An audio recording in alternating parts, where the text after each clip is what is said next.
the meaning behind it was really sort of a catch in me learning that, when I thought I was my most wise, it's really not wise at all. And then my humility, and in those places that most people wouldn't expect a lesson to come from, that's where I learned so much. And, and so I termed the phrase miseducation, not because it was a miseducation per se, but just because it was sort of contrary to what the world says is education. It was this education that came from life and experience, and not necessarily academic, all academic, but related to living. Greetings. Welcome back to Your Blue Dreamer broadcast. I'm your most humble host as always, Dr. I, coming through with a new blue speak. Today I've got on a very special guest, Mrs. Erin Dalton, vocalist of a band called Charlie Maples. How you doing? I'm doing very well, thank you. Excellent. How you doing? I'm great. Aside from technical difficulties, I'm doing pretty good. Thank you for coming on the Blue Dreamer broadcast. Oh, thanks for inviting me. For sure. So I'll start with this, as I always start my interviews, is the way I came across you and, your music. You were suggested to me by Bailey George and Jessica Stiles. I interviewed both of them. They were super cool. And, I always ask for suggestions. Do you guys have anybody that maybe you think might want to, be down to do an interview? And Jessica mentioned you, and she's like, she's really cool, check her out. I said, okay, I'll do it for sure, and that's how I connected. And I love Jessica. She's super cool, man. Like, I've really connected with her. I love Bailey too, but I don't know, Jessica and I just kind of have connected a little more, and it's really cool. I just love meeting cool people that are down with music and, like to geek out like I do. And so they're really cool. And yeah, so I came across you and like I had messaged you earlier. I was, this whole time I was kind of thinking you were a country artist. And I was like, oh, cool, another country artist. And I even listened to Charlie Maples, but I guess I didn't really pay attention. I wasn't, I didn't really think about it. And I was like, all right, cool. And because I like to prep and kind of get prepared for the interview. And then when you sent me the music, I was like, oh, it's not country at all. So I was Not country. very pleasantly surprised. And I was like, oh, it's some soul music. I was like, oh, okay, like nice, a whole different dynamic. And so I had to put my soul shoes on, I was like, oh, even better, like Yeah. I love country. I really do. And I've come to really love it more recently. And, I've always heard country in my household, not heavy, but, the Willie Nelson, Waylon Jennings, my dad always had a couple records here and there. And then, now recently getting into people like Sierra Farrell and Tyler Childers and what's his name? Colt. What? Shit, why can't I think of his name? Coulter Wall, and all these artists. Once I find one, and then I find two, and then I find five, and then I just dig. I like to dig. So it's just I like discovering new artists and doing this. I like to hear their stories.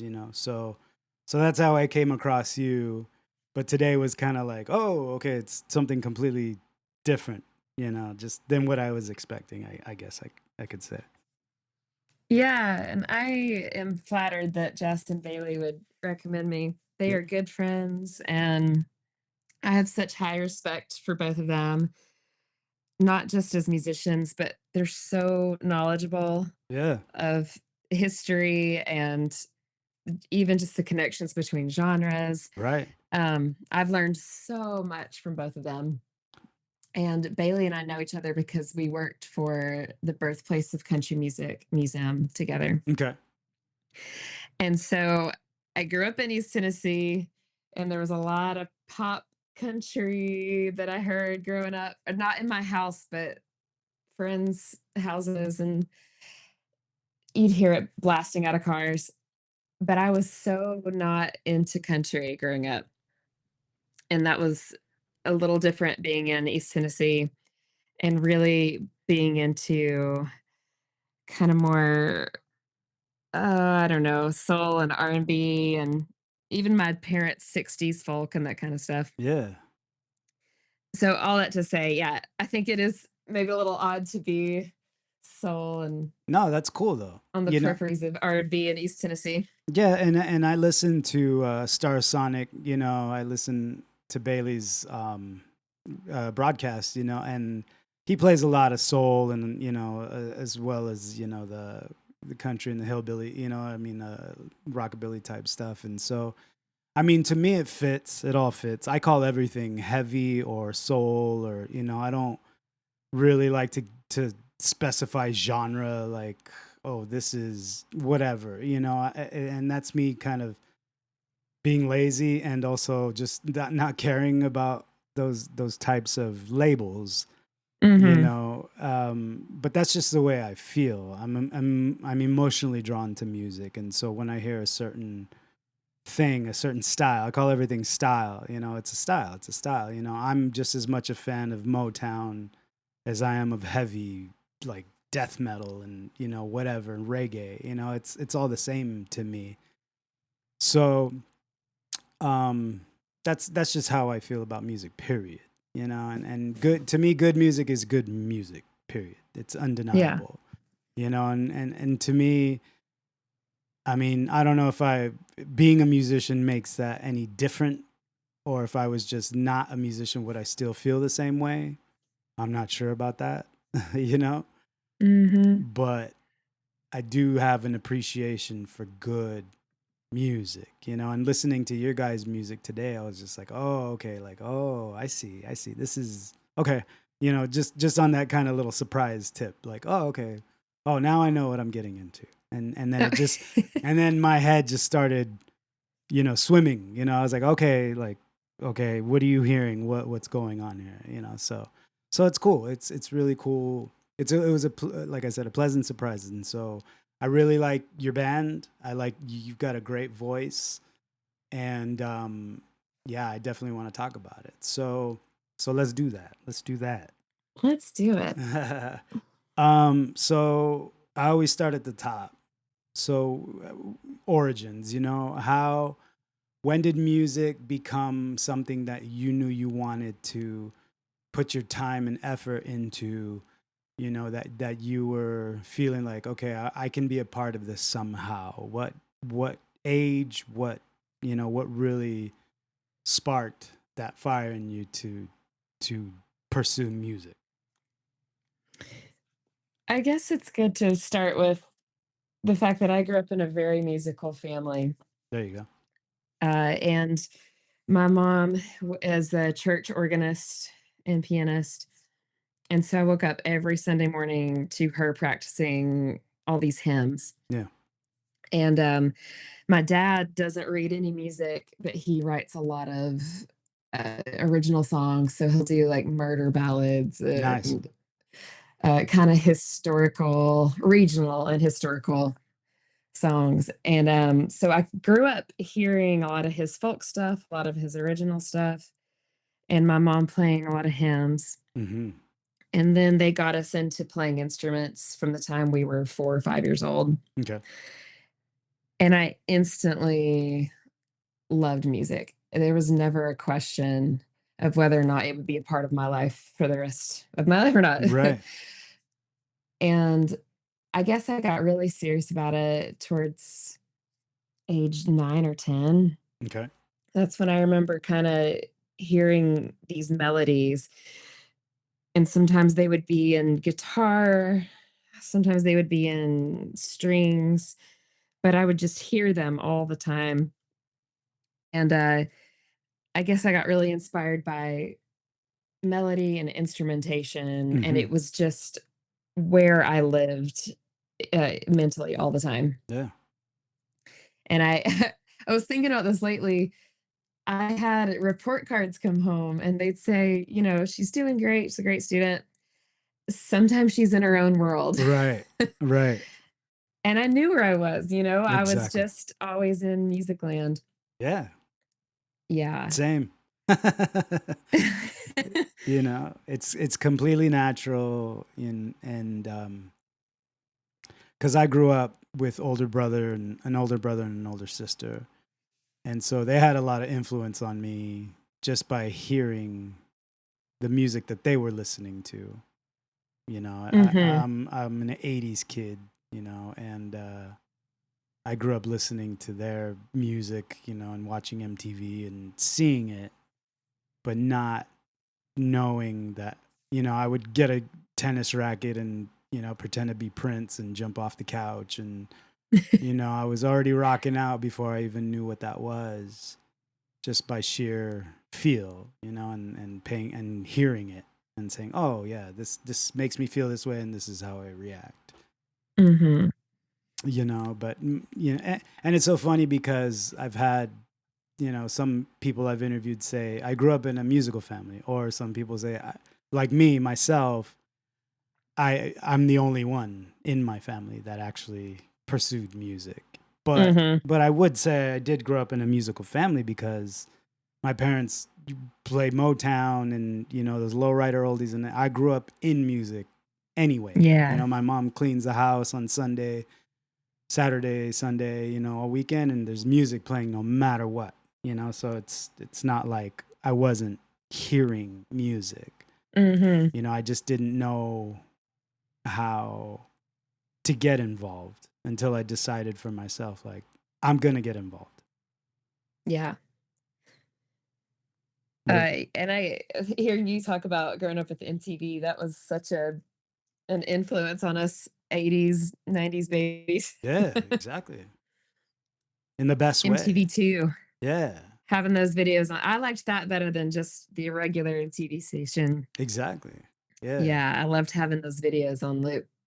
Yeah. Well, I'm older, so I'm in my 40s, and so I grew up with the first MTV, and it was just all music videos. That's all it was. So it was so Mhm. cool, and there was no reality TV, none of that, not until the 90s. So, None of that non-music stuff. yeah, exactly. None of that music television, non-music television. Right. In But MTV. yeah, exactly. So um cool. So you said about 9 or 10. When did you start actually singing or playing? Did you play any instruments growing up? Did you take lessons at any point, or were you just straight singing? Yeah. Yeah, I think I always loved singing, but I was really shy about my voice. Sure. My mom was a piano teacher during the week, Hmm.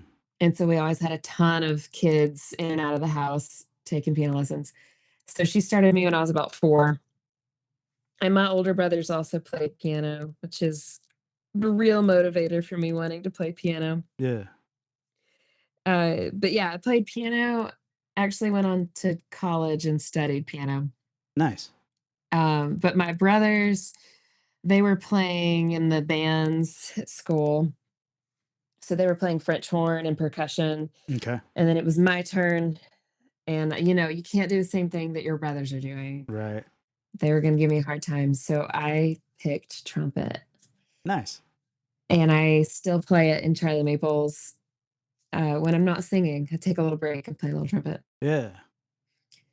But then singing, I was very, very shy about. And the choir director at my church would always try to get me to do solos, and I just could not do it. I was so shy.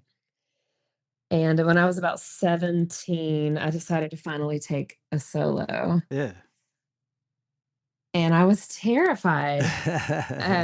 It was very scary, but then I'm going to skip ahead a little bit and go to college Yeah, again. yeah, yeah. And when I got there, I was there to study composition and piano. But when you're a music student, you have to do all of these other music classes and Right. ensembles. And so the only ensemble that worked with my schedule was like the top choir at my college that you had to audition for and all this. And I thought, Yeah. oh no, this is No not what I pressure. No do. pressure. Yeah. Yeah. But I did really well in the audition and surprised myself and the choir director. And I was in, and it was such a good experience. And I think just singing all the time in the choir and then having to sing in front of all the other students and the other teachers, Yeah. I got over it. That's And I good. wasn't shy anymore. Yeah. Do you get stage fright at all? Like now, even now, or from then until now? Was there ever a point So where you much got less stage fright? so. I mean, I just remember having such big reactions in my body when I knew I was going on stage. Yeah. And just thinking if I messed up at all, it was gonna be the end. I don't know of what. The end of everything. The end of everything, The end my of it all. reputation. Yeah. Yeah. Everybody's gonna hear the one wrong note Yeah. and judge me for life. But yeah, I think now I've just realized that the way that you walk on stage and the way that you are Yeah. with your emotions and your presence and the confidence in what you're doing and the love of what you're doing, Yeah. that all translates. Yeah. I just had a And I thought. think oh, Sorry, go go ahead. No, ahead. no, no, you go ahead. Go ahead. No, I'm good. Okay, cool. No, so I just had a thought, like, because you grew up in a house of music, with schooled musicians, and you yourself are a schooled musician, and this is just random thought that came to my head, but I am the opposite. I had to teach myself. I mean, I took lessons for like 6 months, Mhm. and I actually took guitar when I was like 8, 10 years old, and I didn't like it. Then I took piano with the same teacher. I didn't like it, so I stopped. And then I decided once my brother got a guitar and started taking a music class in college, he brought a guitar home, and I was like, ooh, now I want to play because he's playing it. You know Right. what I mean? Like, and it wasn't a competitive thing. It was just like, ooh, it's there. Now it's like in my face. And I'm like, ooh, I want to play, and I was getting into like Nirvana and, the grunge stuff. And so I was like, I want to do that. And then I had a guitar teacher for about 6 months. And once she taught me power chords and open chords, I was like, okay, I'm done. Like, okay, now I know how to play guitar. And so I just pursued it. And, first chance I got in a band with friends. And, I never was shy to just Mhm. go and rock out and just in front of, I know, people are like, don't you get nervous? I'm like, nope. I get excited. Like, I want to go play, and then Yeah. eventually I became the vocalist for the band, and I was just yelling, and just vocalizing as loud as I could. And I never had stage fright. I never was scared. So I'm just wondering if that's the difference, maybe because is there more pressure coming from people that actually know what, because I didn't give a shit. I was just like, whatever. I just, I know the power chords and I know how to yell, and, I got better at it, and so it was just random thought. I'm wondering if, I think there's definitely something to that right, because especially in the classical world, right. there seems to be a lot of pressure, right? Yeah. A lot of people that go through that training, Yeah. it's I mean, you are taught to play it as I don't wanna say perfectly because Accurate, as accurate, accurately. yeah, Yeah. and there's a lot of emphasis on technicalities Yeah. And like cleanliness, in a and way. cleanliness, Yeah. and you're always performing someone else's piece, Exactly. um, which, is different from playing your own stuff. Right. But, yeah, there is definitely something to that. Yeah. Uh, I remember feeling the same way I did about voice when I talked about how if somebody heard a wrong note, it was just the end of everything. Right. I Yeah. felt that at every piano recital, Yeah. and my hands would just shake over the keys. And so, yeah, there's a lot of pressure. And I think in hindsight, a lot of that pressure came from myself. For sure. Yeah. And the teachers definitely, they have high standards for you. But at the end of the day, like their days are not really too affected by you hitting a few wrong notes or not. Right. But for me, if I hit wrong notes, it just felt like I had let everyone down. Yeah, it's like self-inflicted, and yeah, I mean, and in the same vein, I played my first recital. It was so funny because when I did have my guitar teacher for like 6 months, I mean, she was like, "Do you want to play a recital?" And I was like, sure, and then I show up and it's all like 8-year-olds and I'm 14. And I was Right. like, okay. And she was like, what song are you going to play? I was like, I don't know. I'll just make it up. And so I just got up in front of a bunch of people with a nylon string acoustic and I just played a bunch of chords and kind of just taught myself to make these chords sound good and make sense, make a song out of it. And, she even introduced me. She's like, this is Isaac and he's playing improvisation, And I was like, yeah, that's all and I was just like, all right, cool. And, so I just never felt that pressure, not until I actually stopped playing live. There was one time where I was playing a show with my band that I was in recently, and for some reason I was just kind of I remember playing and my hands started kind of giving way and I was like, uh-oh, like it's more Mhm. psychological, I guess. And I was like, I think I'm just kind of done with this for now, Mhm. or maybe forever. I don't know. But, there was a lot surrounding it. But that was the first time. And that was in 2018, I think, or something. Maybe like, yeah, it was a while ago. But that was the last time I played on stage. And I was like, okay, I'm kind of done with this for right now. I just wasn't feeling it. But that was the first time I got nervous. I was like, oh, wow. I always say I felt like Marty McFly in Back to the Future where his hands are disappearing. I was like, whoa. Yeah. Like I couldn't control what was happening. And I was like, okay, I think I need to stop. I love though the theme of you saying that so much of your relationship with music is based on just your feel. Yeah, it's all That's feel. cool. That's how I learned to do everything that even this. That's how I learned all of it.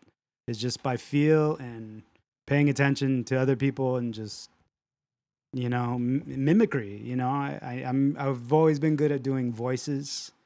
I've got a good Okay. so mimicry, it means something to me, and I want to ask you about that too.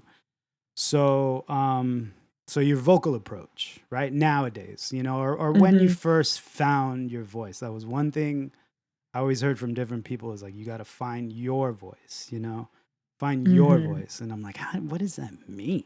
What does that even mean? I don't even know what that means, because when I found like when I first got into wanting to sing, actually like sing, I was paying attention to like Scott Weiland from Stone Temple Pilots and Eddie Vedder from Pearl Jam. Mhm. I was like, oh, I kind of am in that range with my voice, and that kind of made sense to me. So I was like, okay, I can kind of sing like them, but I didn't really find my voice until way later on, and it was just, but mimicry, imitating, imitation was like how I learned, not, getting on piano like me, none of Right. that, none of it, completely raw, just all ears and brain, just like, okay, like, what is pitch? What is this? What is that? And just learning myself all by myself. And sure enough, I found my voice. I was like, oh, okay, this is what Isaac does that nobody else Yeah. does. So what about you? When did that finally or was it the whole time, or was there a certain Mhm. point where you're just like, okay, this is how I project and, enunciate and all that, you know, as your voice? Yeah, and I think I'm still finding it all the time. For sure. And I think it's really beautiful that our influences and a lot of the music that we listen to kind of become this conglomerate uh influence on our voice, Yeah. which is really beautiful because we're all kind of drawn to different voices, right? Just the same as we're drawn to different styles of music. Right. Or, I mean, voice is a big thing for me. If I listen to a band and they could be so talented and I can appreciate and respect what they're doing, Hmm. but if I'm not connecting to the voice, I'm probably not going to listen to them that much. Same. That's funny you say that. And Same. I think finding your voice does kind of start with finding all of those other voices that have gone on before you that you're connecting to. Right. And I guess the thing I'm always trying to make sure I don't do is fully imitate another voice. Right. Because I guess part of my story that's important for this is that I am a music educator Hmm. and I teach kids voice. And it's very important to me that, let's say, for example, they really want to be a bluegrass singer. Yeah. And I want to encourage that enthusiasm they have, while at the same time helping them understand that they might have other unique aspects to their voice or even other influences in their life that can all come together to create their voice and not just this one bluegrass artist voice. Right. Um, and so for myself, I've gone through the gamut of thinking, do I need to have a folk voice because I grew up in the South, a lot of Sure. folk. Sure. But then a lot of the music I was listening to, it was always more pop or R&B or soul artist, Right. and that's what I always resonated with. Right. I mean, I trip out that Yeah. there's, supposedly billions of people on this planet, and I've found so many songs, especially, nowadays, so many artists, like to me, I always call it music is infinite. And it's so crazy to me that there can be unique voices still to this day. There's such slight variations of everything, of music, of voice, of whatever, that you could still be, any one person can be themselves completely. Mhm. I find that so fascinating. That's like we haven't hit the limit of music yet, ever. I don't know if it's ever going to Right. happen. Even styles, even regenerative styles that are coming back. I believe music happens in cycles. And hearing Mhm. new bands, fresh kids in their 20s, and I've interviewed some of them playing music that sounds like stuff I was listening to when I was in my teens, and I'm just like, oh, Mhm. that's so interesting. And they sound nothing like any band that I've ever listened to. I hear influence, but Mhm. but they themselves don't sound exactly like whoever they're trying to sound like. Right. And it's such minuscule variations and like fluctuations, and just it's so minuscule, yet it makes such a difference. Yeah. I like how things are kind of cyclical Yeah. in return but in their new version, like shedding skin or something. Yeah. At least good music. I'm not gonna say all music. I'm not gonna generalize. I'm gonna say good music. And I'll be the jerk. I'll be the asshole that says that because it's true. To me it's true, and I'm no one, I'm not the authority. I'm not the music police, but like you said, resonation is very, important to me, and you said it yourself. It's important to you, and it's true, and it's okay to say those things because that's the way I feel about it, and that's why I pick what I pick, and I pick who I talk to, and I pick what I listen to, and I pick what I play. It's just, but the expanse of music is so awesome that you get to Yeah. choose. You get to choose as minuscule and as picky as you want to be. Get as picky as you want. There's something there for you. I know, and I do love that not everybody has to like the same things. I Exactly. have kind of learned through conversation that people are actually they'll get kind of offended if you don't like the same band as them. Yeah. And I understand the passion behind it because Exactly. something resonated with them and it's hard for them to understand that maybe it didn't with you. Yeah. And that. But I think Sorry. it's so beautiful that there's so much music out there Yeah. and different things that are grabbing our attention at different times. Yeah.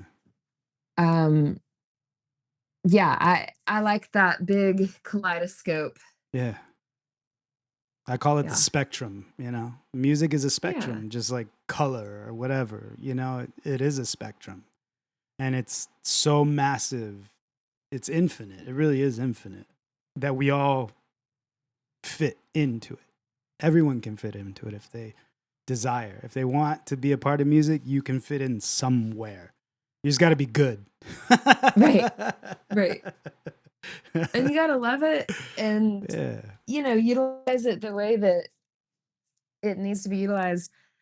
Not everybody needs to be a pro musician, but they might Right. really love playing their guitar and singing, and Yeah. that alone is really beautiful. Exactly. Any kid willing Um, to learn and willing to just give in to music, yeah. Music has never done me wrong, ever, ever, ever, ever. So Yeah. it will never do anyone wrong. My daughter, she's 6. She just turned 6 this year. She sings. She knows key. She knows how to harmonize. She knows pitch all by herself. I didn't Ooh, that's know. amazing. She has not taken any classes. And I think it was, well, her mom is actually a really good singer. I always told her mom, you've got a great voice. Like, you really do. And, me too, but I would always sing in the car with her when she was young, and we still do. But I've been hearing her, and I'm just like, wow, it's completely natural, and Yeah. I'm amazed, And I tell people, they're like, oh, that's cool. I was like, no, you don't understand. Like, this is the best shit ever. What is wrong? Like, oh, nobody understands. Like, I'm the only one, But I'm like, you come to me, girl. I'm gonna hook you up. Trust. You're gonna whatever you want to do. If you want to do it, it's up to you. But I'm gonna hook you up because you're awesome. Like, you're way better than I ever was at that age. Like, she just is completely natural, and it's so cool. Yeah, that's beautiful. Yeah. I even bought her a microphone. Like, I found this website where you can buy an SM58, and they'll customize color it for you. Like, they'll paint it, they'll color it, like, real Yeah. nice. So I bought her one. I was like, I'm gonna buy her one that's like, she likes pink and purple, so I got her a pink and purple one. Like, and I was thinking to myself, I was like, I'm gonna tell her that this is not a toy, it's a tool. Yeah. Because I've bought her like plastic guitars and karaoke sets, and I bought her these different things. But this is the one thing I'm gonna give her and be like, you want to use it, use it. It's up to you. There's no pressure, but this is a tool. It's not a toy. You know what I mean? And when she holds it, she's going to feel the weight and be like, oh, like, I already know what's going to happen, but Yeah. that's how much she inspires me. You know what I mean? I'm just like, like, I hope she wants to she do whatever she wants to do. If she just wants to sing in the car, that's cool. I don't care.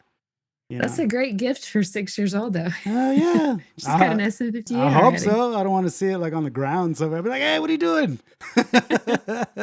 Like her other toys. Right. But, You're hoping she'll feel the difference. oh yeah, no, she will. Mhm. Yeah, exactly. Yeah. Because it's heavy, It's not plastic. Right. It's not. It's like real. And I'm gonna tell her And that, it's and gonna she'll. sound good. Yeah, and she'll know. She'll know when I tell her. She understands. I know she understands. She's very, very smart. Very smart. Mm. But yeah, all right, cool. So why soul? Is it proper to call Charlie Maples soul? I mean, I know it is, and you've kind of explained it a little bit here, but like, like some of the artists, you sent me some influential songs. Like, I asked, Lauryn Hill was on your list. Definitely. Oof, yeah, I love that album so much. I remember when the album came out, I was like, wow, this is not Yeah. the Fugees at all. It's like something totally different. Mhm.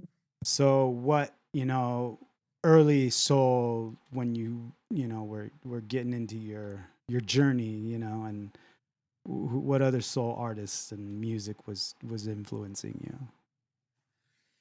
Around that same time Yeah, whenever, just or throughout. yeah, I mean, Because I to me, you're remember a just soul singer, and what you're doing in Charlie Maples is soul music. That's what I labeled it. yeah, that feels right. Yeah, yeah. Mhm. I mean, I'm really thinking about Lauryn Hill because when that album came out, it was this seismic shift in my world of uh, what I wanted to do with music and how I was interacting with music and what I believed to be possible with music. That album just shifted something in me. Yeah. And hearing this woman have such an incredible, raw, honest, beautiful voice, and to be singing about very raw, honest things, Yeah. it felt very rare because I would say during that time of my life, I was just listening to a lot of top 40 radio hits. That was my thing. I loved pop and boy bands and girl Okay. bands, Yeah. and that was what I was into. Yeah. And then I heard the Miseducation, and I just felt like she was cutting through so many more layers than anything I was listening to. Wow. Um, and I guess I chose that song. I was having a hard time choosing the Sure. song from the album, but I really loved her use of strings, that just being kind of like the anchor, Yeah. that ba ba ba ba kind of thing that Mhm. happens throughout the song. I was already kind of interested in orchestral things popping in and out of songs, and that just being such a hook and combining my classical ears, I guess. Right. Yeah, yeah, yeah.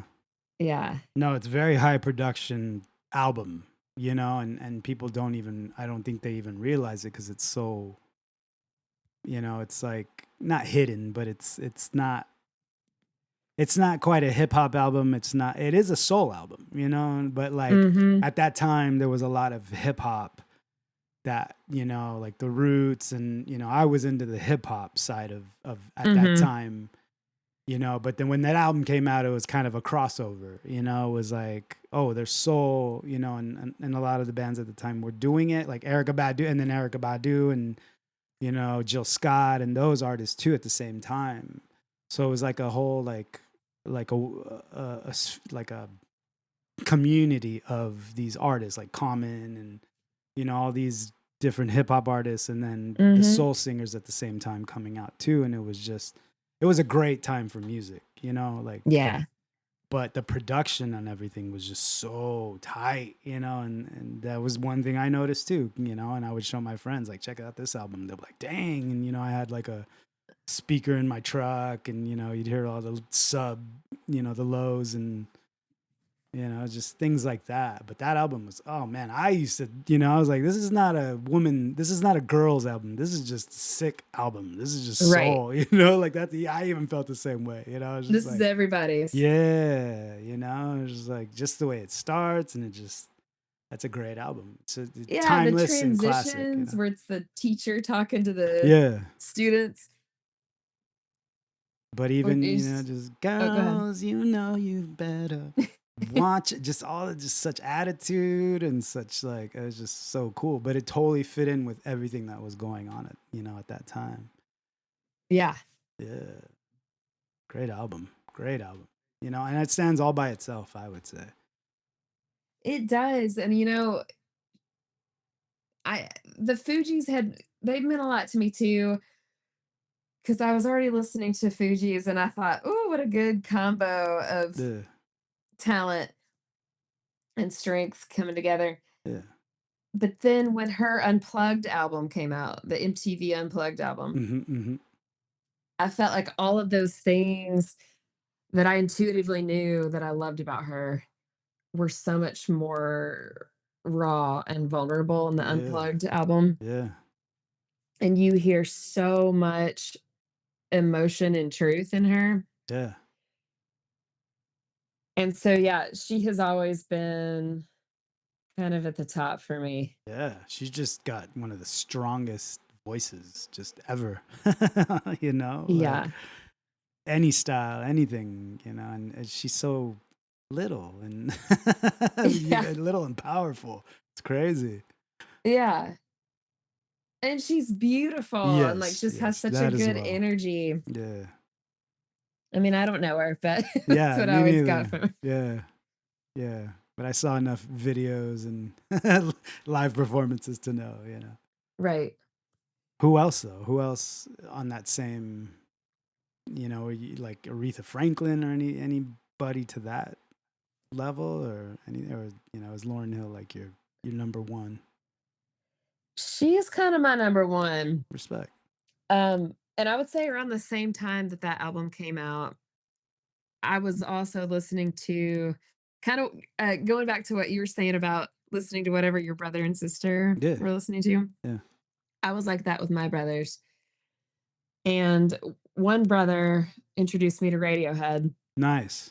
Oh, that's and cool. they are also just top 5 bands of all time for me. Dope.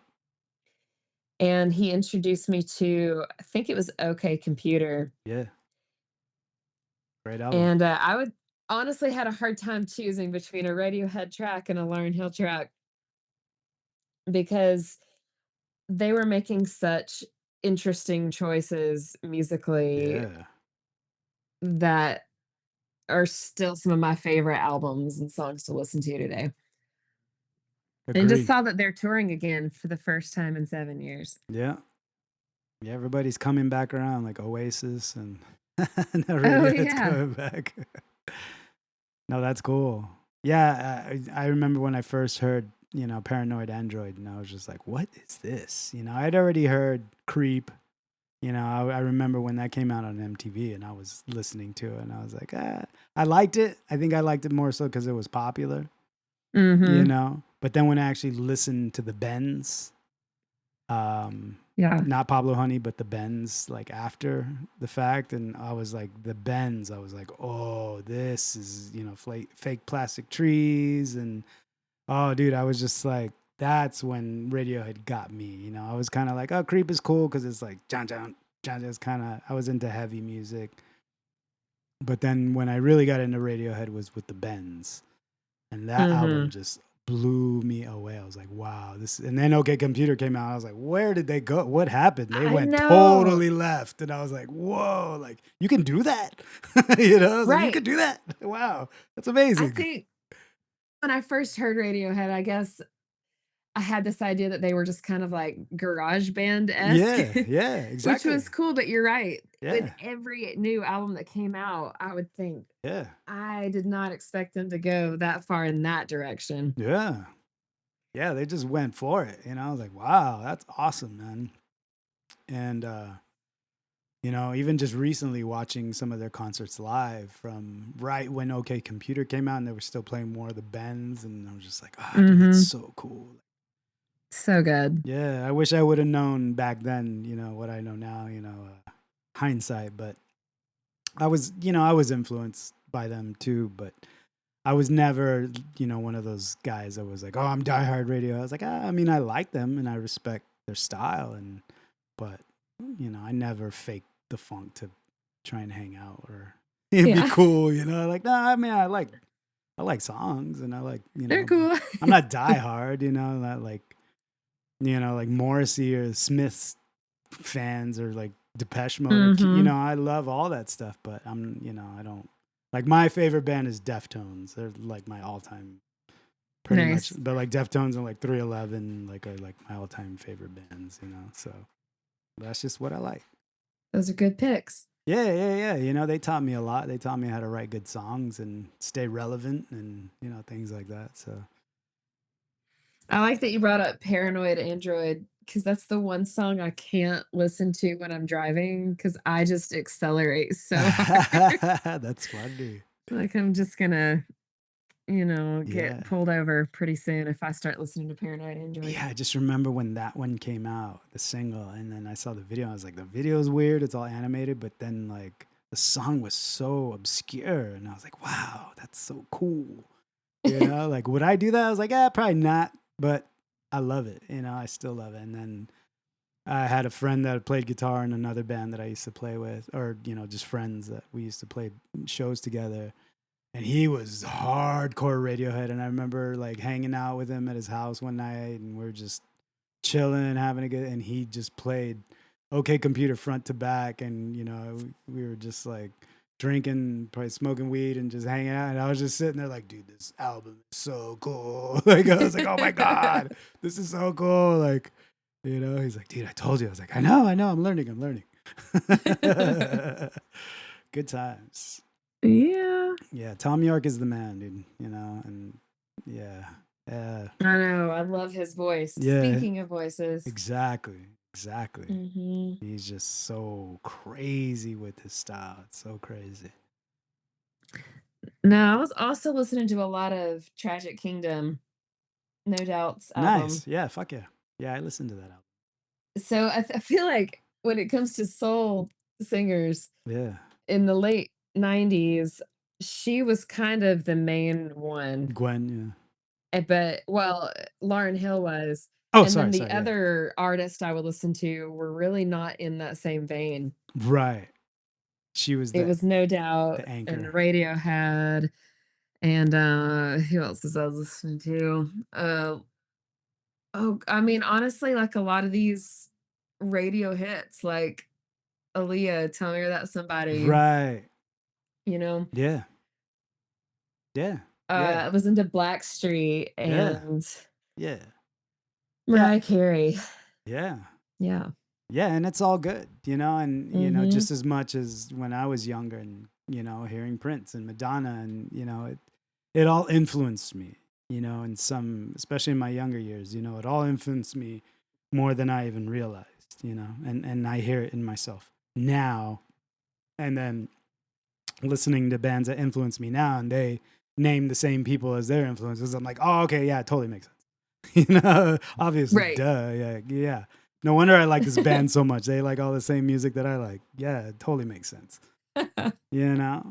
But even soul, great taste. yeah, like, yeah, exactly.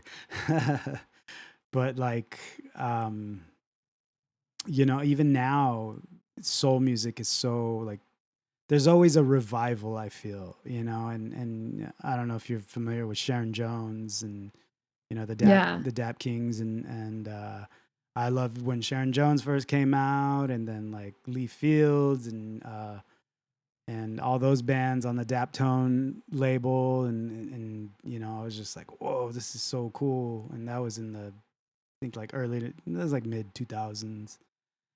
And then hearing that real soul, like, I mean, I grew up with James Brown, so I knew what soul was because my mom loved James Brown, so I was definitely in tune with that. But even now, there's bands from LA, like the Sinceres and the Altons. I don't know if you've heard any of those bands, but they're playing kind of like that doo-wop style soul music, and it's so good. They're even capturing it, with the same equipment and like one mic in the room type stuff, that like, and it sounds so awesome. It sounds so authentic. And I'm just like, see, I love when younger generations pick up where older generations left off in a way, and that's kind of how I see it. But Yeah, and it kind of is going back to us talking about those cyclical things that happen. yeah, And I think some pieces of music or styles are just perennial or yeah, classically good. yeah, And so with every generation, you're going to have people that recognize that and resonate with that. right. And speaking of the Altons, I'm a big fan of them. Dope. And I had never heard of them until this past spring Nice. Cool. Perfect. when my band was playing at Merle Fest in Wilkesboro, North Carolina. Yeah. And we had just finished playing. We kind of just were wandering around, and I hear this band on the main stage, and I just stopped what I was doing. And it was the Altons. Yeah. They're so good. And they were man. They're dope. I mean, I was kind of feeling a little out of place at Merle Fest. Like, what is a band like us doing at Right. a festival like this? Right. Until I heard the Altons. And I went, oh, there's a place for us here. Yeah. Yeah. Yeah. That's so It was a cool. beautiful way to be introduced to them. That's awesome. Like serendipitous, and I've never actually seen them, but I've been a fan for a while. You know, like I said, it's kind of a revival thing. You know, they call them Mm-hmm. soldies. You know, but it's a lot of bands from LA. There's a band from here called The Sacred Souls, and all these bands are doing the like THEE something, the these guys, Hmm. the this. So it's like I said, it's like a revival, but they're just so good. They're all so good, and I'm just enamored with all of these bands. I'm like, because it's stuff I grew up with. You know, my parents playing old school doo wop and Motown, and I was just like, it's like fresh. These young cats are doing it. I'm like, it's so cool, man. You know? That's a great soundtrack for your childhood. Yeah, yeah. Like I said, I grew up with a lot of good music, a lot of soul, a lot of rhythm. You know, which is why I play the way I play and I sing the way I sing. You know, I know that now. You know, being older and just being observant. But yeah, I'm Mm. gonna send you all my soul playlists so you can do your Yes. homework, because I've definitely got the Eltons on a lot of them and just a lot of these new bands. I'm finding bands from all over the world that sound similar, and it's so cool. I'm just like, I'm so glad it's out there for the world to hear, you know? And I Yeah. want nothing more than to just blow people up, you know? That's all I want. I'm just playing my part over here in Southern California and just trying to put things out for people to listen to, and that's it. Not, I don't expect anything in return at all, but I'm just finding so many different artists, and I'm like, wow, this is so cool. Like, Just sharing the love. yeah, just like I everybody can't listen. wait to hear. Yeah. No, I've found some really, really cool stuff, man. So, this is the portion of the interview where I like to get into those influential songs that I asked of you. And I always ask, one song early on that really influenced you to get, into music, or, that made you feel a certain way early on when you were starting to get into music. Second song midway, and then last song kind of most recent artist that's still influencing you, or just feeling a certain way about it. And then also, some original songs that we're definitely going to listen to. So we already touched on Lauryn Hill. Definitely. I mean, we're going to hear the song, but Everything is Everything in particular, you said it was like the instrumentation, and why that song specifically? I mean, I think when I was trying to choose a track, I was like, which one did I put on loop the most? Oh, okay. Yeah, respect. And I mean, between that one and Do Up That Thing, Yes, that song is. Ugh, I love that song. I know. No, that's good. You went with the B side. Yeah, yeah. And I loved the music video for it too. For Everything is Everything. Was that when they were in the classroom, or no? That was I the don't one where remember. it's like shots of a city and it's kind of moving like a record, like a Oh, yeah. vinyl. It would like skip back and forth. Yeah, it would kind of like go. Yeah, Yeah, okay, cool. Yeah, no, I totally remember. That's funny. yeah, that one. Yeah, that was cool. All right, cool. Well, let's hear it. Lauryn Hill, Everything is Everything. Let's go. Yo, we about to set this one right. We about to do this for all the kids, the mothers, the fathers, the brothers, the sisters. The regular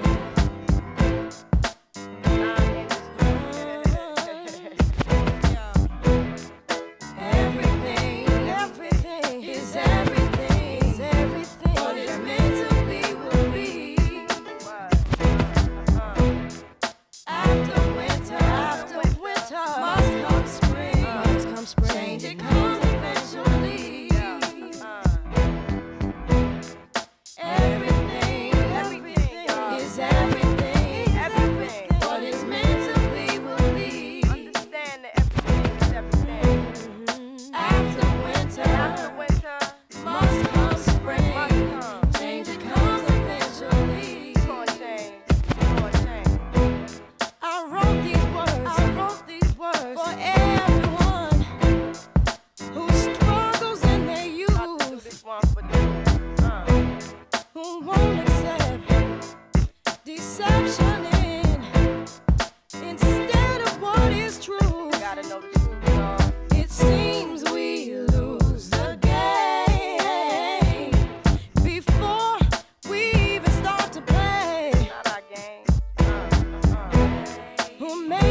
possibly speak tongues, beat drums, Abyssinian, Street Baptist, rap this and fine linen.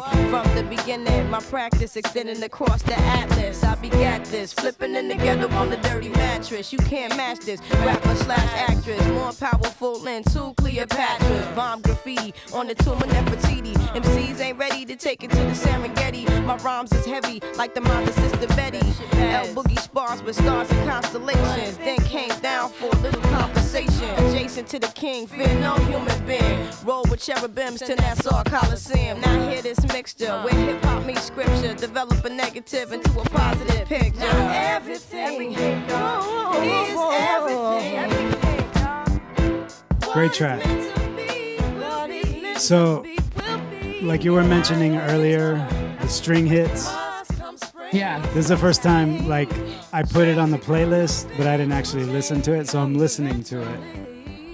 And it's funny because I've been producing beats forever, you know, like, I grew up with hip hop. My brother, as you know, just as much as he showed me, like, rock music, he actually introduced me into hip hop, you know, early on because, you know, I remember him and his friends used to get the cardboard slabs and like break dance, you know, and he had turntables and like, so I learned like 80s, like late 70s, like 80s hip hop, the original hip hop. Oh, nice. Yeah. So I was influenced by that a lot. And so once I kind of got into like beat production, just, you know, basically making, you know, songs, but with samples and beats and, you know, I got into that. I DJ'd for a long time and, you know, I've done all of it. Like, I love hip hop just as much as I love rock and metal and everything. Like, it's all the same. But I wanted to be involved. I was like, oh, like, I don't need an instrument. I can use turntables and I can't rap, but, you know, I like the DJing aspect. And, you know, to me, that was an instrument just as much. But one of my favorite things to ever put into any of my hip hop, quote unquote hip hop songs was string stabs, like all day, like the staccato. If I could just, you know, like that's my favorite thing to hear is the strings, staccato strings, just sharp and just hits, you know, like. Yeah. I think I was saying this a little bit earlier, but growing up just hearing classical music and hearing strings only in one way, it is beautiful. I love classical music. It's powerful. But to hear it incorporated, even if it's just Right. like a keyboard stabbing out, you know, some chords with a string sound, it didn't matter. Like, that was bridging something new for me. Yeah. It accentuates the point, you know, in a way, like the rhythm. And then, I mean, the artist, you know, the vocalist has no choice other than to bounce off of that. You know what I mean? Like right. It's set in stone. Like, this is the bounce. And it's like the anchor. Yeah. Exactly. No, that's so funny. But when I heard it right now, I was like, oh yeah, I've got all kinds of songs with string hits just like that. You know, I was like, oh well, it's very powerful. And when I was young, you know, I got into like Beethoven and Mozart. I don't remember. My cousin used to play piano, and he would play like, he actually kind of learned some classical. You know, he'd play like scherzo, and like I was like, dude, that's cool. Like, would I try and do that? No, hell no. But that sounds dope. Like, and I think it just influenced me. Like, you know, I would listen to classical going to, you know, sleep at night when I was 12, 13 years old. You know, I love music, you know. I just didn't know what was going on. It was influencing me in a subliminal way, you know. And there's a lot of classical samples in hip hop. Oh yeah, for sure. I love sampling classical and jazz, you know, early like 40s, 30s, 40s jazz is so, there's some great samples to be had. Oh yeah. That's a good spot for jazz. Yeah. All right, cool. Well, speaking of classical, we're getting into some Gershwin. Yeah. Which I saw that, I was like, all right, that's interesting. But, you know, now hearing your story, I'm like, oh, no, it totally makes sense. But this is Prelude number 3, Spanish Prelude, George Gershwin. Anything you want to say about this? This was my segue into the world of jazz in college, and the music department was very strict with classical, and my teacher really didn't like me to play stuff past the broke period. So I was the person in the music department just begging my teachers to let me study any kind of jazz. And I begged for 2 years, and finally my piano professor said, "I got you Gershwin's Preludes for Piano," Hmm. which is really funny that that is as far as she would go with giving me any kind of jazz That's studies. funny. But the more I learned about Gershwin, I realized how much I resonated with him because he grew up in New York, and I guess his brother was studying piano and classical music, but he used to roller skate down to the clubs and he would sit outside and listen to the jazz. Nice. And then he really wanted to study piano. So he started taking piano. His best friend was a classical violinist, and all of that kind of became his influence to become one of the most famous show tune composers of all time. What era was Gershwin? Like 40s, Gershwin, this was like 50s? no, this is before the 40s, like Oh, probably in okay. the 20s. Um, but it felt really important for my journey For because sure.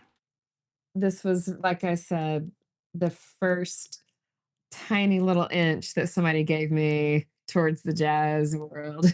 Yeah. Oh, yeah. Well, let's go. And I played this one for my recitals. Cool. Let's check it out.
So, okay, just I'm gonna go off what I just noticed. So, what I love about doing this, what I do, is getting those influential songs and then talking to the artists that I talk to and hearing it for the first time in headphones, you know, with whoever I'm talking to.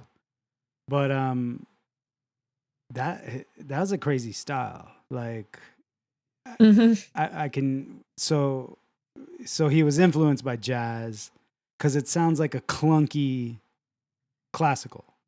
Yeah. You know, like it sounds very clunky, like but intentionally clunky, like almost breaking. Like if classical was a stone, he kind of chipped away at it, and like there's some jagged edges, and but he was like trying to do something different. Like very interesting.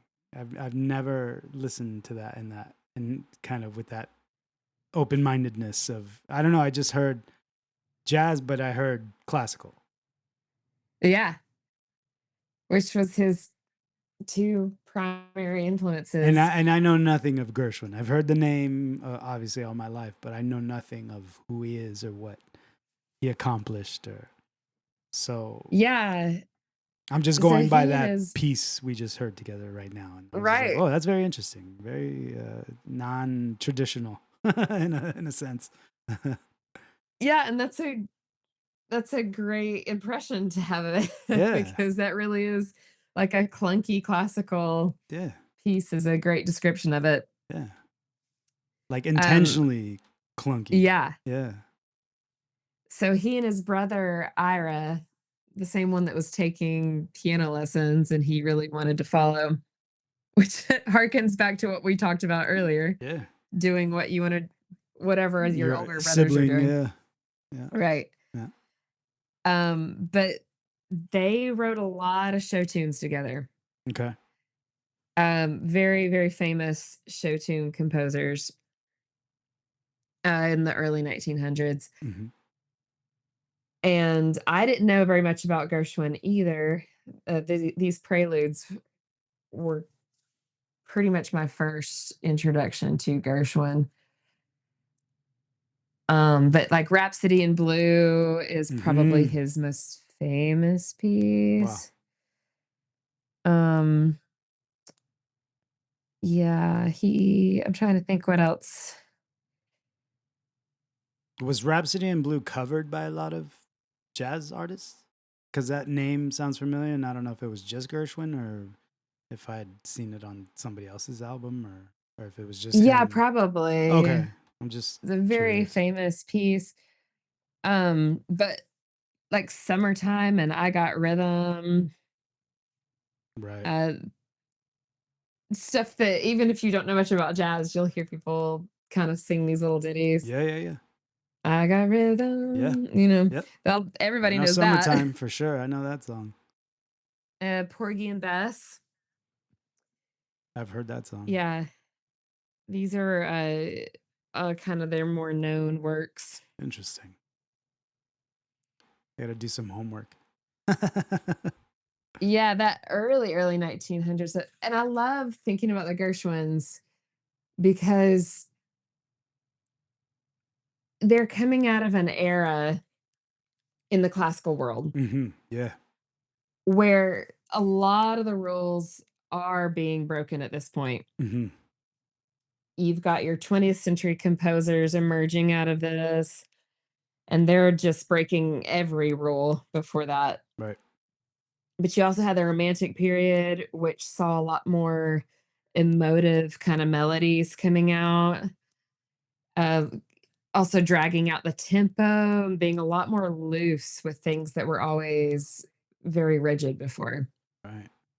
And so when Gershwin enters, he just knows that he really loves the style of jazz, and so he just puts it all into his works. I mean, that's just the theme of what we're kind of talking about is Yeah. people are uniquely their influences, Yeah. and that made a huge mark on the world. Yeah. Amalgamation, just Mhm.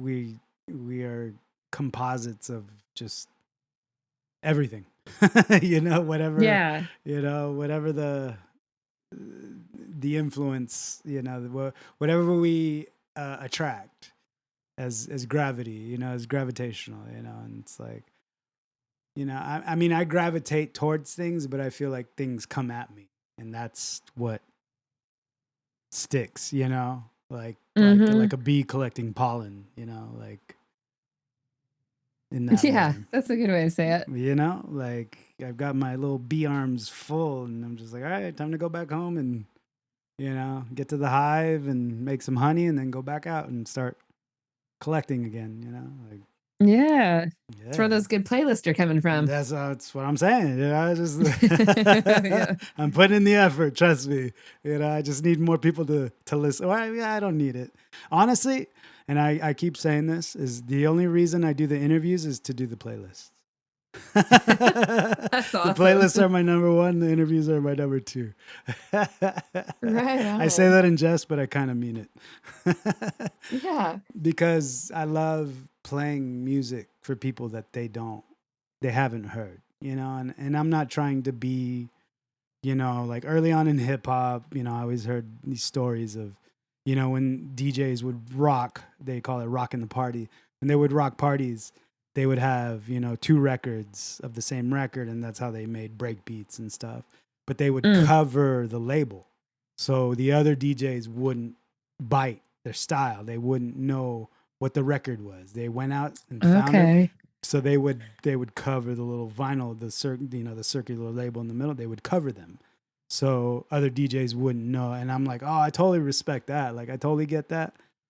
But at the same time, I'm like, I want to show everybody everything. You know, it's like, dude, this is good. Like, check it out. It's all I'm at, you know, and it's like, support these artists, you know? I mean, like, give them they're the ones doing the work, you know? I'm just compiling. That's all I'm doing.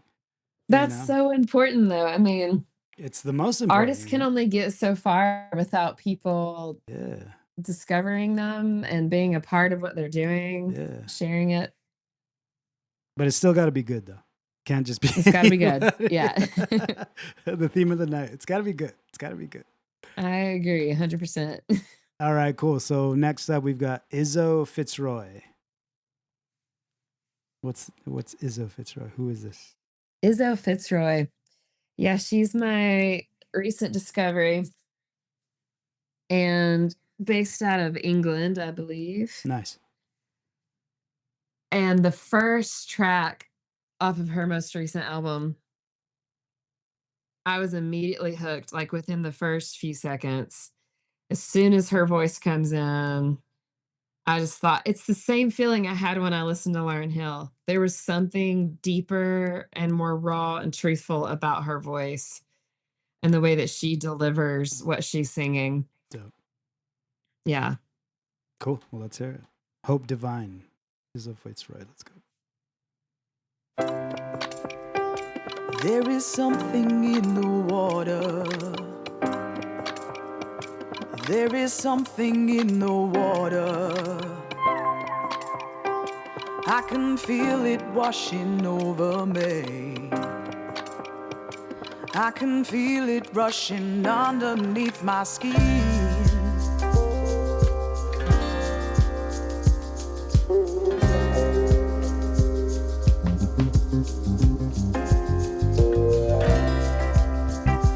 There is something in the water. Can you feel the trouble stirring from within? Moving faster, moving slower. I can feel that I am coming undone. Never knew the truth till now. Never knew my soul could sing so high. Let me soar above the clouds so wide. Never knew the depths of ease. Never knew that I could feel divine. Open the door, let in the light. With my arms open wide. Let me bathe in your hope divine. Oh my mind, now I know it's time. Oh, without giving, oh, without giving to your hope divine. Washing over, washing over, washing over me. Washing over, washing over, washing over me. Washing over, washing over, washing over me.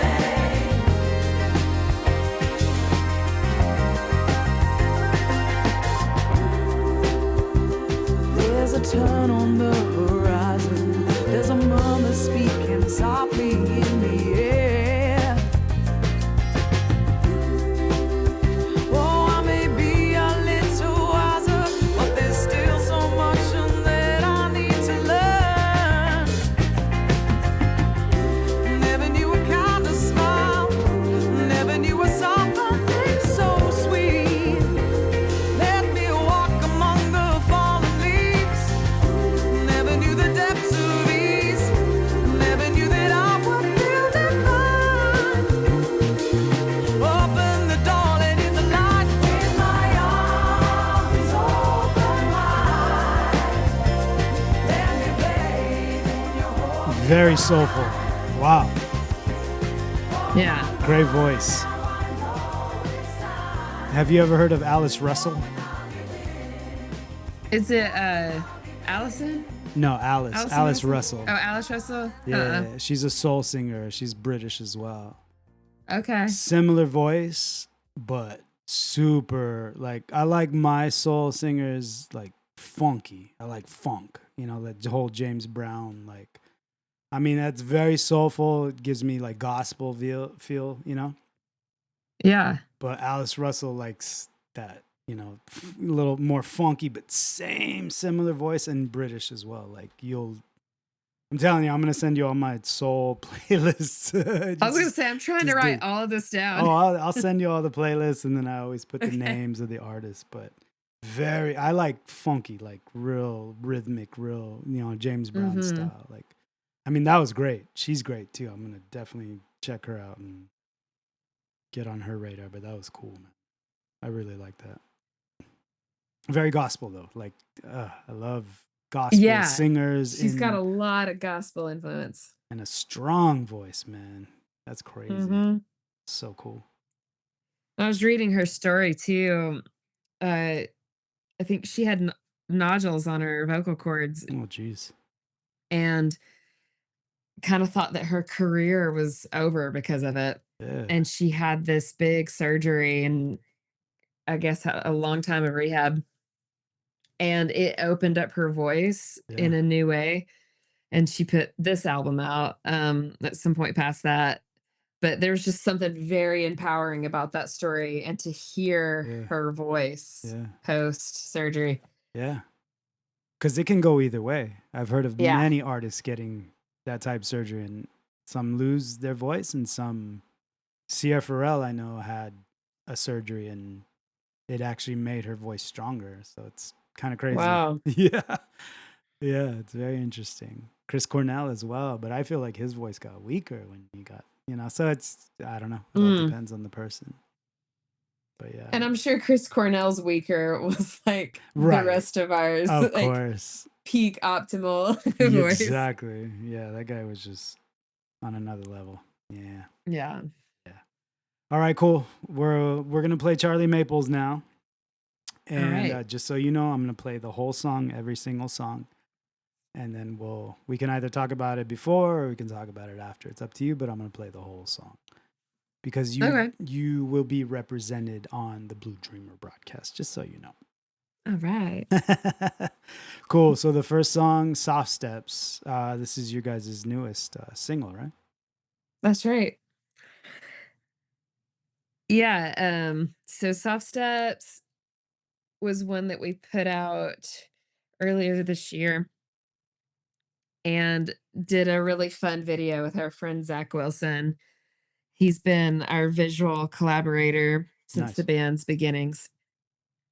And so any photography video that you see of us, he's done. And Soft Steps is just a groove. And our bassist, Taylor, he kicked this one off with a bass line that he would just kind of mess around with. And we holed up in a cabin one weekend, and he just kept playing that bass line, and this whole song just kind of flowed out. Dope. And I think people get confused by the lyrics, but they're based on a dream that I had about wolves and walking along a path and all kinds of things. Okay. Cool. Well, let's hear it. Yeah. Here we go. Charlie Maples, Soft Steps. Let's go.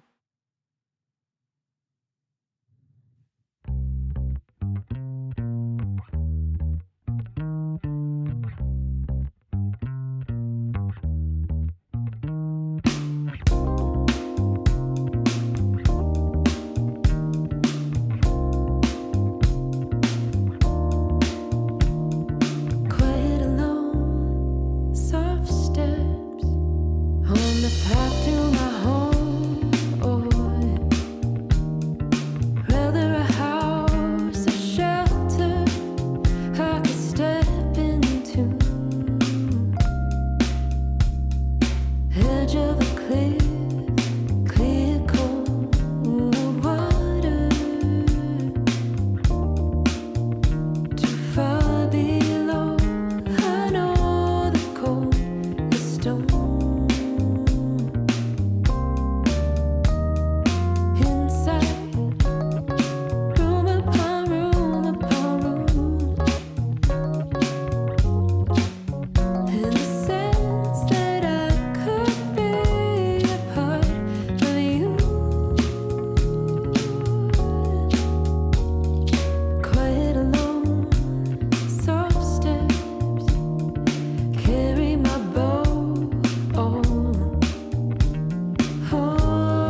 Great song, man. Ugh, I love your voice. Great, dude. Thank Your you. harmonies kill me, dude. That's so cool. I respect Oh, that thank so you. much. I feel like harmonizing is not easy. Maybe it is for you, but I don't know. I feel like that's something people take for granted or just have no idea of, you know, and I actually made it a point to kind of talk about it on my list, but harmonizing, I don't know, is it natural? Is it, you know what I mean? Because it's just not easy. It's not easy. Maybe if you know pitch and I don't know. You tell me. Sorry. For me, harmony's always been pretty easy, but I give my parents credit for that because I just grew up listening to them harmonize together Oh, there you go. all the All right. time. Respect. And by the time I started singing along to the radio, I didn't like singing the melody. I was always trying to find another harmony. Ugh. Yeah. So, but then I didn't realize that harmony was not Easy. natural or Yeah. easy. Yeah. Until I started trying to teach other people. Respect. And I would get really frustrated. I'd be like, why don't you understand this? But I Because it's understand so why that hard. would be a tricky thing. It Yeah. is. It is. Oh, that's so cool. No, that sounded so good. I love that, dude. That's so cool. So cool. Thank you. No, it's great. It's great. You guys are doing great things. Another note I made was kind of like, well, sometimes I'll write like artists that come to mind. You ever listen to Jamiroquai at all? Oh, yeah. Oh, yeah. I kind of got some I think more so off the other songs, off your guys' The Weather album. Yeah. Not as much as that one. That one sounded a little more, but then I get like 90s, early 2000s kind of vibes too, especially with the Rhodes sound and, you know, the keys. Like, but Jamiroquai came to mind when I was listening to the songs when you sent them to me earlier today. And then I started listening to Jamiroquai just to kind of catch a feel too. And I was like, oh yeah, no, for sure. Like I was when Jamiroquai came out on MTV with Virtual Insanity and all that. A great video. Yeah, great video, great album, great song. But then, you know, I started digging and then I got in. I love Space Cowboy, Return of the Space Cowboy. I don't know if you've ever listened to any, like their previous albums or anything else, but Return of the No, Space I Cowboy haven't is dug too deep. so good. Like their first two albums are great, Emergency on Planet Earth and Return of the Space Cowboy. But Return of the Space Cowboy is like, I like it more than the Virtual Insanity MTV. You know, Okay. I like that one too, but it's a little more organic, you know, and your guys' sound kind of reminded me of that. And I was like, all right, cool. Like I could totally dig this because I love, you know, and JK is just crazy vocalist, man. That guy's they're gonna come out with a new album this year. Supposedly Oh, I didn't he's know been that. recording it. Yeah. And yeah, ever since I got into them, I was just hooked, you know. He got a little too disco for me at some point when Ken he like I'm a diehard fan. I'm diehard Jamiroquai. You know, but like yeah, Emergency on Planet Earth, their first album, and Return of the Space Cowboy. Check those out. Those are great albums. I'm adding it to my list. Or the list you'll be sending me. Oh yeah, no, I'll blow you up, girl. If you want to hear some stuff, I'll send it to you. You're open minded. And then Very Lonnie much. Liston Smith. I don't know if you've ever heard of Lonnie Liston Smith, but he was No. he was a keyboardist from like the 70s. Very kind of not psychedelic, but still jazzy, but a little more like on the evolutional scale of coming up to, you know, like this, like Jamiroquai, but like Herbie Hancock and you know Stevie Wonder, even, you know, but a little more tripped out, a little more psychedelic. Like there's a album called Expansions. Oh, dude, it's so cool. It's so good. But he was a key player, and he was just that soulful, groovy, but real mellow and trippy. Like so good. Yeah, I'll send you. We love that. I'll send you all this stuff for sure.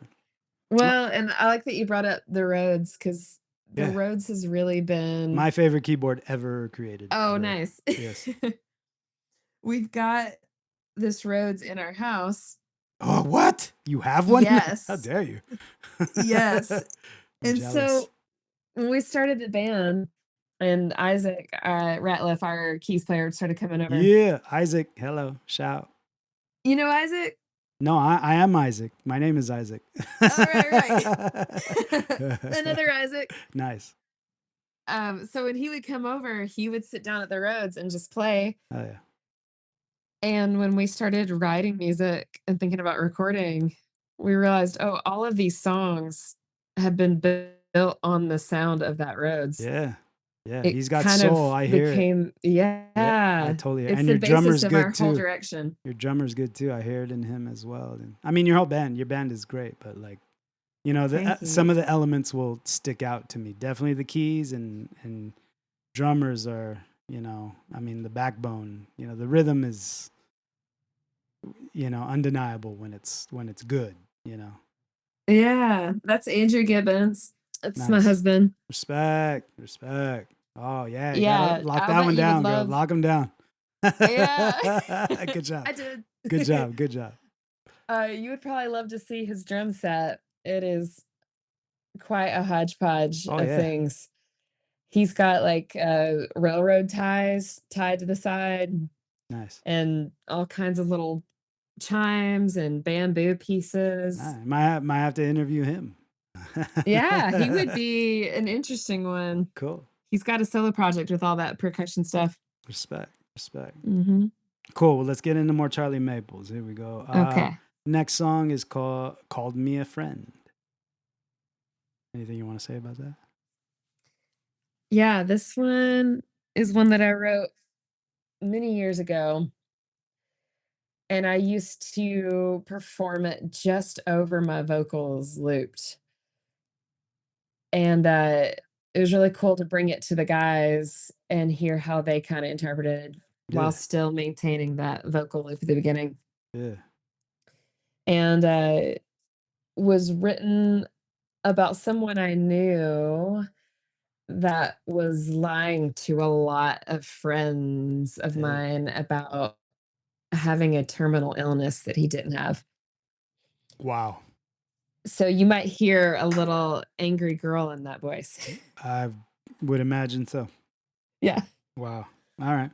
Well, let's check it out. Let's go. Charlie Maples, Called Me a Friend.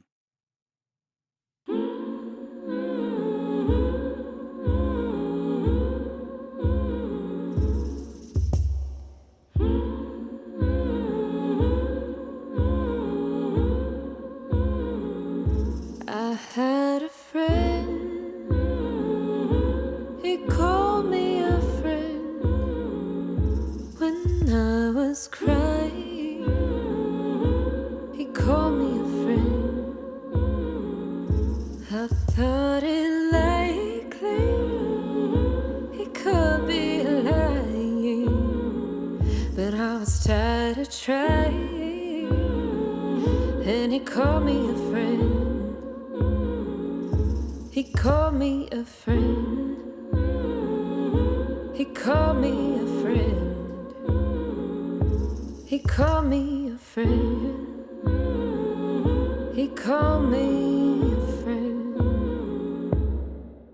At the water hole with all the other animals, I whispers in the jungle about a so-called friend. We all thought it likely and that he could be lying, but we were tired of trying, and he called us a friend. He called us a friend.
Yeah, I definitely hear that attitude in there, man.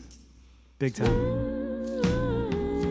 Definitely hearing that attitude. That was good. Thanks. I like that one.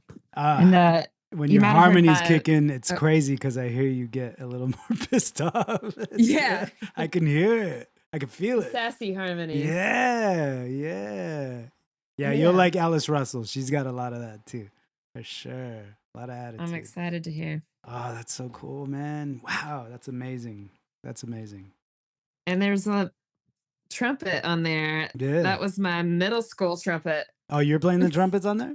Yeah. Nice. Dude, that's so cool. Wow. And our friend Nathan Hargis is playing trombone on it.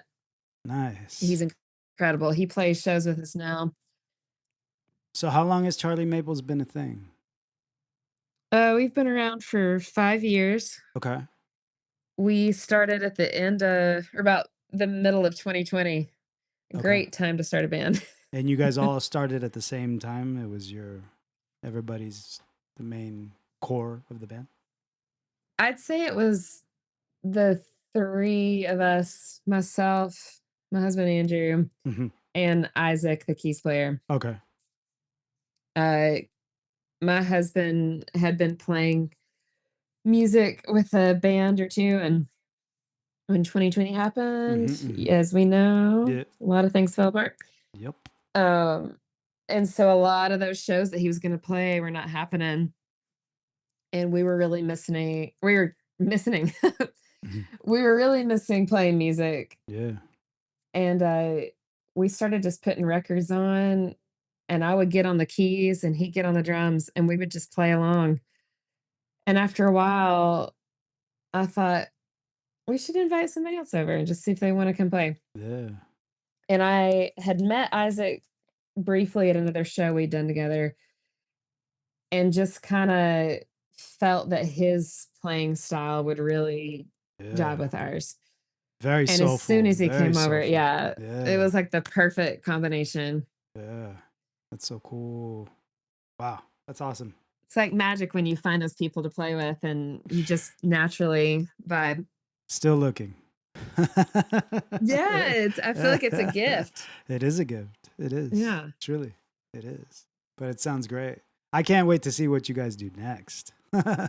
Honestly. Thank you. Yeah. We're going to record probably the end of this year, early next year. Cool. Get more soulful and more angry and sad and happy and all of it. I like that. I'm going to take that into it. Get all of it. Get it all. Yeah. All right, cool. Last Charlie Maples song. This is The Weather. Let's go. Oh, wait. Anything you want to say about it? Sorry. That's all right. This is the title track from our EP.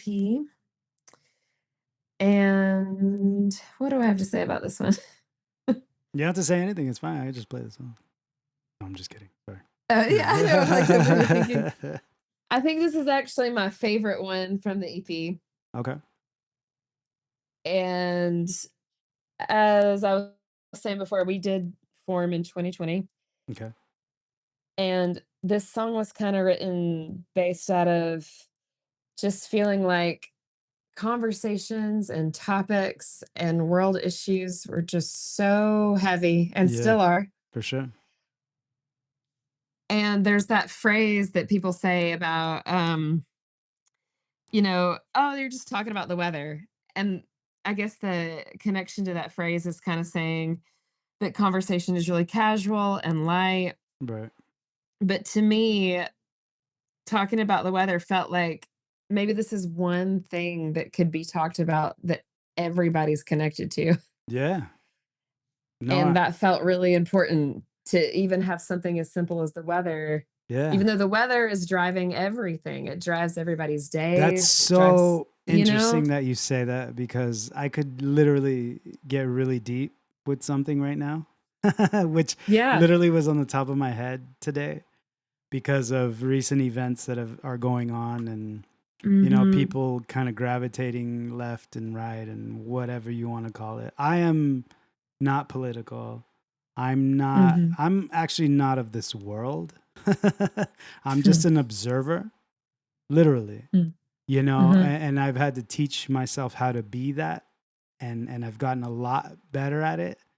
And at this Mm. point, I kind of float above everything and just observe. I'm the best observer. I don't miss anything, and I can't turn off my ears and my eyes and my senses. Like, I wish I could, Mhm. but I can't. So I just float. And I Yeah. went through a really dark period of my life, especially around those 20s, that era.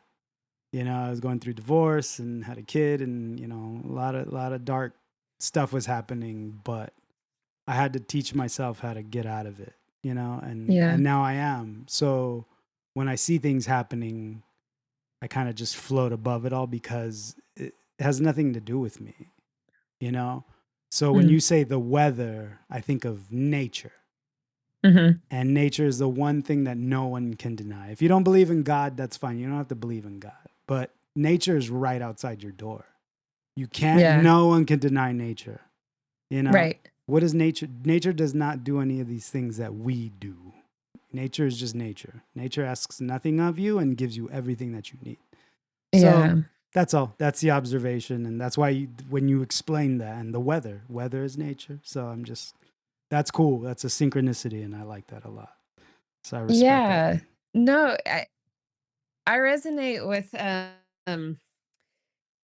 just feeling like you do have nature that's not concerned with the same things that we are. It's more Exactly. about survival and connection and, mycelium connections. Yeah. And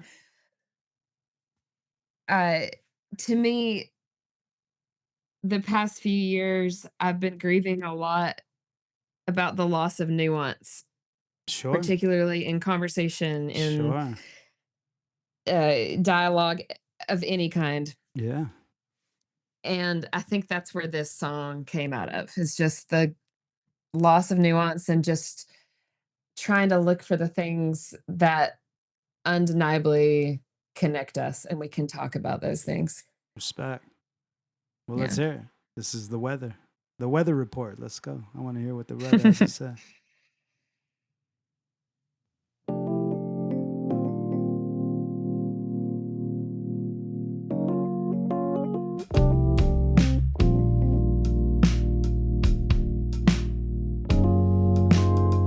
Highway is talking about the weather.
Stars in the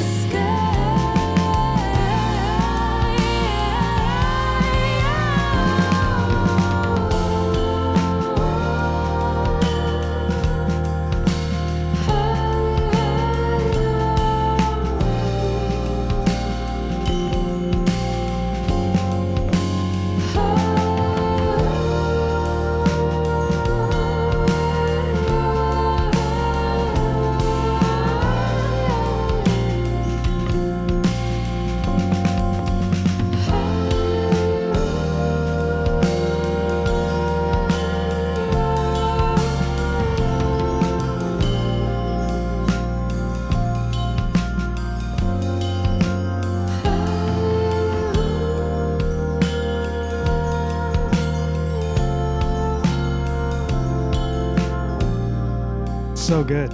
Wow. I almost cried a little bit right now. Let Just it out. that last build up harmony you did right there, right at the end, right into that last section. Oh man, that was so good. I was like, oh, okay. You're gonna give me, I girl. love You're that gonna give me. Oh, that's the best part. Oh, so good. That was cool. That one's really fun to do live. Yeah, no, that sounds so good. Mm-hmm. Yeah, you guys sound great. Do you guys have a certain studio you go to, or is the production sounds really good, very clean? Yeah, we record so basically like the guys record together at the same time Okay, at our sure. friend Travis K. Meyer studio. He's incredible, a good friend, incredible audio engineer. Yeah, And then any of the extra stuff like harmonies for vocals, horns, guitar, we recorded here in the house. wow. Oh, that's cool. And Isaac and Andrew were on that post production. Nice. They did all the mixing and the recording here in the house. Yeah, that's another thing I pay attention to is production. Like you said, some things kind of make or break a song or a band or artist for you. I as well, and production is definitely, like I had someone kind of email me and be like, hey, check out this band, and I don't get that much and I appreciate that. But I listened to the band and I was kind of like, it's missing elements of what I am normally drawn to, so I'm very open-minded and I don't want to come off as snobbish, but I have kind of these parameters in my brain that I can't turn off, and so Yeah. so it's like, I might do it, I might not, but that's just me. But no, it's like production is definitely something that's make or break, Mm-hmm. and even just vocal delivery or just attitude. I can hear attitude in instruments and vocal delivery. I hear it, all of it. I know all the nuances, like you said, the nuances. I'm pretty good at catching all of it. So to my taste, to my liking, anyway. Yeah, I mean, it's so important. It's like when you play live and you could be a great band, incredible musician, but if you don't have good sound, your show's lost. Yeah. And it's very similar on the recording end, right? So you Yeah. can have killer songs, great musicians, Yeah. but if you don't have a good recording or mixing, post-production setup, Yeah. it's lost. I agree. Yeah. Unfortunately, and I just feel bad, but at the same time, I'm also like, step up your game. Yeah. Because who am I? I'm nobody. I'm just, I'm just a fan, but I don't know. I'm just very picky as well. So I think though, no offense if to you're anyone. Yeah. But if you're gonna work on a project, I don't understand just going halfway. Right. You got to put something good and the best version of it out in the world. Yeah. Give it your soul, put your soul into it, and it can't be denied, I would say. Yeah. Yeah. Cool. Well, thank you, Erin. I really Thank you, appreciate Isaac. you. I appreciate your time.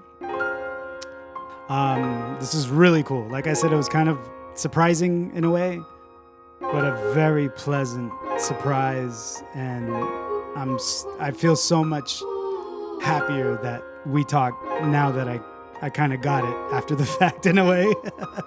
Yeah, this was so fun. Respect. So let people know where they can find you yourself, your band, everything. Yeah. What's going on, you know. So. You can find us on charliemaplesmusic.com. You could find us on the Instagram at I am Charlie Maples. You can find us on Facebook and YouTube. But most of shows and what you need to keep up with is going to be on the website. Nice. And what's the website? Website is charliemaplesmusic.com. There you go. Cool. Well, thank you, Erin. Isaac. Much love and respect to you. Thank you for doing this. One of my favorite conversations for sure. I appreciate you so much. Thank Cool. you.